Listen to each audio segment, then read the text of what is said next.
नमस्कार मंडळी. आज आता मी संध्याकाळ झाली आहे, तर संध्याकाळचा नाश्ता करायला घेतलाय. तर संध्याकाळी नाश्त्यामध्ये खूप काहीतरी हेल्दी बनवणार आहे मी. कारण सकाळी पण एवढं काही व्यवस्थित काय झालं नाही. दिवसभर काम असतं त्याच्यामुळे कधी आज बनवायला भेटलं नाही काही व्यवस्थित स्वयंपाक. तर आता मी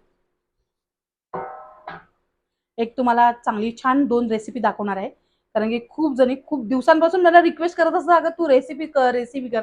तर चला म्हटलं आज रेसिपी करावी आहे. 2 रेसिपी तुमच्यासोबत मी शेअर करते. चला तर मग आता पहिल्यांदा मी काय बनवते ते तुम्हाला दाखवते. चला तर मग करूया. तर मी 1 वाटी मखाने घेतलेले आहेत. त्याच्यामध्ये बदाम, काजू आणि मनुके सारख्या प्रमाणात घेतलेत. हवे तितके आपण घेऊ शकतो. आणि 1 कप दूध घेतलेलं आहे या भांड्यामध्ये आणि आता हे मी थोड्या वेळासाठी भिजायला ठेवणार आहे. सब्जा घेतलेले आहे 2 चमचे आणि पाण्यामध्ये भिजायला घातलेलं आहे. तर आता हे जे आहे आपले मखानाचं सगळं, तर मी आता हे थोडा वेळ भिजत घालायला ठेवणार आहे. तर आता माझं जे काय नाश्त्याची तयारी आहे ना, ती होईपर्यंत आपलं हे मिश्रण जे काय आपण भिजवलंय ना, ते सगळं मस्त भिजून जाईल आणि तोपर्यंत आता मी नाश्त्याची तयारी करते. तर सर्वात आधी तर काय करते,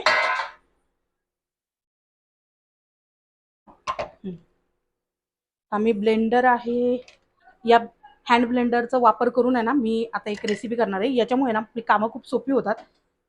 तर आता ते करायला घेते. आता मी एक मोठ्या आकाराचा कांदा घेतला आहे आणि तो मोठे-मोठे त्याचे तुकडे करून घेतले आहेत. थोड्याशा लसूण पाकळ्या घेतलेल्या आहेत. आवडीप्रमाणे घ्यायचं आपल्याला जितकं हवं तितकं आणि तिखटसुद्धा आपल्याला जितकं आवडत असेल तितक्या हिरव्या मिरच्या टाकायच्या आणि कढीपत्ता मी घेतलेला आहे. आता मी हे पराठा करणार आहे ना, तर पराठ्यामध्ये मी हा कढीपत्ता टाकला आहे त्याच्यामुळे आपला पराठा आणखीन छान लागतो. आता ही जी मोटर आहे ना, ती आपल्याला फास्ट किंवा स्लो करण्यासाठी आहे. तर हे आपण इथे ॲडजस्ट करून घ्यायचं. त्यानंतर फक्त हे जे मशीन आहे, ते आपल्याला या भांड्याला ॲडजस्ट करून घ्यायचं, अटॅच करून घ्यायचं आणि त्याला एक लॉक असतो, त्या लॉकमध्ये बसवून घ्यायचं. त्यानंतर फक्त बघा, हा स्पीड बटन आहे आणि त्याच्या वर आहे ना, तो स्लो बटन आहे. असे 2 प्रकारचे बटन त्याला मिळतात. आणि आता कट करून घेऊया. तर आता बघा कांदा, लसूण, हिरवी मिरची आपली एकत्रच कट होऊन जाईल. म्हणजे जसं आपण बारीक कांदा सुरीने कापतो ना, तशा पद्धतीने कापलं जाईल ते. म्हणजे आता कांदे, लसूण वगैरे सगळं आपल्याला बारीक कापावं लागलं असतं सुरीने, पण या भांड्यामध्ये सगळं एकत्रच कट झालेलं आहे. आणि आता फक्त तुम्हाला दाखवण्यासाठी मी हा कांदा जो आहे ना, तो इतका बारीक केला आहे. नाहीतर मग आपल्याला पराठ्यांसाठी तर खरं तर मोठा-मोठाच कांदा लागतो. पण चला, मी तर आता पीठ घेतलेलं आहे जितकं मला हवं तितकं मी एक मोठं बाऊल घेतलेला आहे आणि त्याच्यामध्ये हा वाटलेला कांदा, मिरची, लसूण टाकलेला आहे. थोडासा टोमॅटो आहे, तो सुद्धा मी जरासा मोठा-मोठा कट करून तुम्हाला दाखवते. आता जो पराठा आपण करतोय ना, या पराठ्याला कोणत्याच भाजीची गरज नाही आहे. जेव्हा हवं आहे तेव्हा आपण करू शकतो.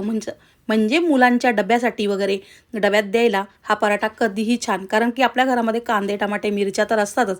तर लगेचच हा पराठा होऊ शकतो. त्याला ना वेगळं काहीतरी करावं लागत नाही. तर मी पीठ घेतलेलं आहे 2 वाट्या आणि त्याच्यामध्ये मग आपण जे वाटलेलं जितकं मिश्रण आहे ते घेतलं आहे. टोमॅटो टाकलेला आहे आणि कोथिंबीर भरपूर टाकली आहे आणि माझ्याकडे ना दूध आहे ते त्याचं पनीर मी केलं होतं.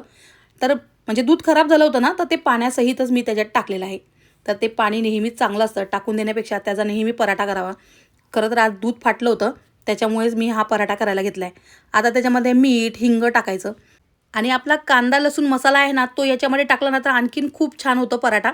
पण आणखीन जास्त खूप काही टाकायला नको म्हणून मी तुम्हाला जितकं आहे ना, तितकंच दाखवलेलं आहे. तर आता छान कडक पिठाचा गोळा मळून घ्यायचा. थोडंसं मी आता त्याला तेल लावलेलं आहे आणि हा गोळा मळून अर्ध्या तासासाठी आता मी बाजूला ठेवून घेणार आहे. तर आता तेल लावलं की पीठ छानपैकी मळून जातं आणि आता अर्ध्या तासासाठी रेस्ट केलं ना, तर आपले जे पराठे आहेत ना, ते खूप छान बनतील. चला आता मग पीठ मळून झालेलं आहे. ते आता झाकून मी थोडं बाजूला ठेवून दिलं आहे आणि तोपर्यंत आता आपण करूया कॉफी.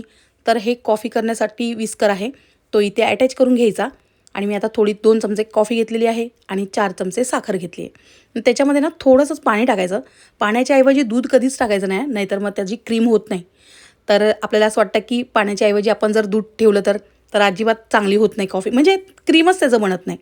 तर हे जे 2 बटणं आहेत ना, म्हणजे एक फास्ट होणार आणि एक स्लो होणार असे 2 बटणं आहेत. तर त्यातलं एक मी फास्टवालं जे खाली आहे ना, ते फास्ट बटन आहे. ते मी प्रेस केलेलं आहे. त्यानंतर बघा कॉफीची क्रीम किती छान 2 मिनटंसुद्धा लागत नाहीत आणि मग त्याच्यात मी आता थोडीशीच कॉफी टाकली आहे. कारण की या भांड्यातून आहे ना, लगेचच्या लगेच फसफसून बाहेर येतं सगळं दूध, म्हणून थोडंसं दूध टाकलं आहे आणि त्यानंतर मी परत दूध मिक्स केलं आहे. म्हणजे हे दूध जर जास्त टाकलं आणि आपण ही मशीन फिरवली ना, आता सगळं दूध बाहेर येईल म्हणून. आता चला, आता ही कॉफी सगळी छान मिक्स केली आहे आणि आता मी सर्व्ह करून घेतली आहे. या ब्लेंडरसोबत आपल्याला ज्या काही वस्तू मिळतात ना, फक्त मोटर सोडून बाकीच्या सर्व वस्तू आपण छान धुवू शकतो. तर हे सर्व मी तुम्हाला आता दाखवलेलं आहे. चला तर मग आता कॉफी पिऊया. आता मला फ्रेश स्ट्रॉबेरी मिळाली नाही, तर मी हे फ्रोझन स्ट्रॉबेरी आणली आहे. आणि आपण जे मिश्रण ठेवलं होतं ना भिजण्यासाठी, तर ते मखाण्याचं, तर ते सर्व मिश्रण याच्यामध्ये टाकून घ्यायचं आहे. आणि याच्यामध्ये आता मी ब्लेंडर फिरवणार आहे. तुम्हाला जर का त्याच्यामध्ये आणखीन दूध टाकायचं असेल ना तर टाकू शकता. नंतर मी त्याच्यामध्ये बर्फाचे तुकडे ॲड करणार आहे. जितकं आपल्याला घट्ट किंवा पातळ हवं असेल ना तितकं आपण दूध टाकू शकतो याच्यामध्ये. तर आता मी त्याच्यामध्ये बर्फाचे तुकडे टाकणार आहे. ही स्ट्रॉबेरीची स्मूदी खूप चविष्ट लागते आणि याच्यामध्ये मी कोणतंही साखर किंवा मध वगैरे काहीच वापरलेलं नाही आहे. पण तरीसुद्धा फक्त स्ट्रॉबेरीमुळे ती खूप जास्त गोड झाली होती आणि मनुकेसुद्धा ना भरपूर गोड होते. मी साखर टाकलेली नाही आहे, तुम्हाला आवडत असेल तर टाका. आता हे जो ब्लेंडर आहे ना, इथे लिक्विड कोणतंही लागलं नाही पाहिजे, नाहीतर ही मोटर खराब होऊन जाईल. म्हणून हे इतकंच वापरायचं. हा ब्लेंडर पाण्यामध्ये गेला पाहिजे इतकाच. आणि कधीही आपला हा जो ब्लेंडर आहे ना हा स्टीलचा असायला पाहिजे. स्टीलचा असेल ना तरच आपण तो गरममध्ये वापरू शकतो, थंडमध्ये वापरू शकतो. म्हणून ठीक आहे, हे असं जोडलं आपण आणि हे काढू शकतो आणि ह्याला वॉश करू शकतो. आणि ही मोटर आपल्याला धुवायची नाही आहे, पण हे आपल्याला धुवायचं. बाकी सगळं आपण धुवू शकतो, फक्त ही मोटर आपल्याला धुवायची नाही आहे. ठीक आहे, चला आता मग पराठे करूया. पाहिलं ना हे पराठे किती सोपे आहेत. आपल्या घरामध्ये कांदा, टॅमॅटो, हिरव्या मिरच्या, आलं, लसूण हे सगळं काही असतं आणि कोथिंबीरसुद्धा असते. बऱ्याच वेळा असते किंवा नसते. मग अशा वेळी कसुरी मेथी टाकायची.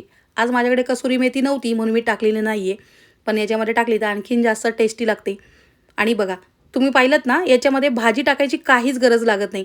म्हणजे आणखीन एक असाही पराठा आपण करू शकतो. किती सोपा आहे. आणि संध्याकाळचा नाश्ता असू देत किंवा मग तुमचा सकाळचा नाश्ता असू देत किंवा मग मुलांचा डबा असू देत किंवा घरी कोणालाही आपण हे डब्यामध्ये देऊ शकतो. आणि याच्याबरोबर एक दही किंवा चहा, याच्याबरोबर तर आम्ही नेहमी असंच पराठे मी करते. मग ते चहाबरोबर किंवा दह्याबरोबर किंवा कोणतीही चटणी किंवा लोणच्यासोबत खूप चविष्ट लागतात. खूप सोपे आहेत हे पराठे. आणि ना याला तुम्ही घडी करून जर केलेत ना, तर आत्ता मी केले नाही, एकदम सिंपल केलेलं आहे. पण जर का घडीच्या चपात्या असं करतो ना आपण, तसं केलं ना तरीसुद्धा खूप छान लागतात आणि मग ते छान फुगतात सुद्धा आणि आणखीन जास्त सॉफ्ट होतात.